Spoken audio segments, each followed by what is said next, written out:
Outdoor বন্ধ, লিফটের সামনে বসে রোগী দেখছেন চিকিৎসকেরা। জুনিয়রদের কর্মবিরতি চলছে চুঁচুড়া ইমামবাড়া হাসপাতালে। আরজি করে তরুণী চিকিৎসক ধর্ষণ ও খুনের ঘটনার প্রতিবাদে আন্দোলনে নেমেছে চিকিৎসক মহল। চলছে কর্মবিরতি।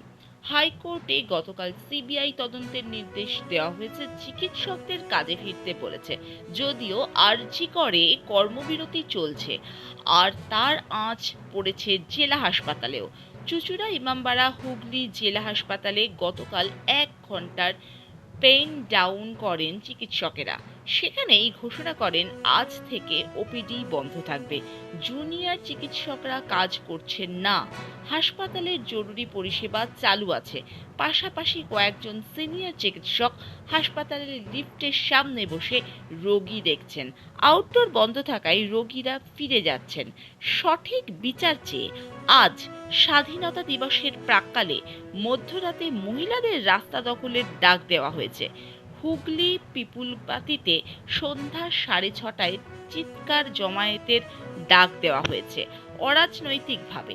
7টা থেকে গান কবিতা মিছিলে হবে প্রতিবাদ। এর পাশাপাশি শ্রীরামপুর, উত্তরপাড়া, আরামবাগের একাধিক জায়গায় রাস্তা দখল হবে। খুবই বিপদ। এবার ওনাকে যে বাড়ি নিয়ে যাব শ্বাসকষ্ট হচ্ছে। আসো রুগীর কাছে আসো। ওই যে ওনার নানা রকম সব ওই যে সমস্যা হয়েছে। আপনি ডাক্তার দেখাতে এসেছিলেন? হ্যাঁ, কিন্তু ডাক্তার দেখাতে পারছেন না? না, ডাক্তার বসেনি? না, ডাক্তার বসেও নাই, আবার নিশ্চিত না যে বসবে কিনা। চলে যাব যে অসুস্থ রুগীটা নিয়ে এসেছি। কালকে ফটো করে গেছি। আজকে কি আউটডোরে টিকিট করেছিলেন? হ্যাঁ, করেছি। তখন আউটডোরে কিছু বলেনি? না, কিচ্ছু বলতে বলছে আসবে, সার্জেন্ট আসবে, একবার দেখিয়ে নেবেন। এখনো পর্যন্ত সার্জেন্ট আসেনি। এন্ট্রি করিয়েছি। এর আগের দিন যখন আমরা ডাক্তার দেখিয়েছি তখন ডাক্তারবাবু ঠিক টাইম মতন এসেছিলেন, আমাদের কোনো রকম কোনো অসুবিধা হয়নি। কিন্তু এখন দেখছি যে আজকে আমরা লাইন দিয়েছি, দেওয়ার পরে এন্ট্রি করিয়ে আমরা প্রায় ঘন্টা 2 মতন দাঁড়িয়ে আছি। এতে তো আমাদের প্রচণ্ড পরিমাণে অসুবিধা হচ্ছে না।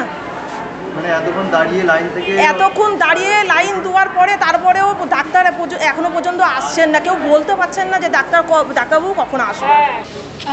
কালকে আমরা সিএমওইচ অফিসে গেছিলাম এখান থেকে সমস্ত রেসিডেন্টরা মিলে, যে আমাদের এখানে যে ইন্টারনাল ইস্যুগুলো আছে সেইগুলো দেখার জন্য, আমাদের রেসিডেন্ট অনকল রুম থাকার জন্য, আমাদের সেফটি সিকিউরিটিটা দেখার জন্য। স্যার আজকে এসে মূলত হসপিটালে যে এক্সিস্টিং আমাদের হস্টেল রয়েছে, রেসিডেন্ট হস্টেল রয়েছে, সেইটা আজকে উনি দেখে গেছেন। কিন্তু এর পরবর্তী সময়ে আমাদের মেনলি এটাই দেখার যে আমাদের রেসিডেন্ট অনকল রুমগুলো যেগুলো এক্সিস্টিং যে মানে অনকল রুমগুলো আছে সেইগুলো কতটা আর কি ভালোভাবে আমাদেরকে মেনটেন করে দেওয়া হচ্ছে। আর হাসপাতালের অবস্থা তো আপনারা দেখছেনই। আমরা আইএমের তরফ থেকে, হুগলি চুঁচুড়া আইএমের তরফ থেকে আমাদের সমস্ত মেম্বারদেরকে বলেছি আজকে যে প্যারালাল ওপিডি এখানে চালানো হচ্ছে, সেখানে আসবার জন্য। আমরা কেউ নিজেদের ওপিডি করছি না, সবাই আমরা এখানেই আছি যাতে দূর দূরান্ত থেকে আসা কোনো রুগীর অসুবিধা না হয়। তবে একই সাথে কাজটা যেহেতু খুব কঠিন, আমরা আন্দোলনও করছি, আবার প্যারালাল ওপিডিতেও আছি।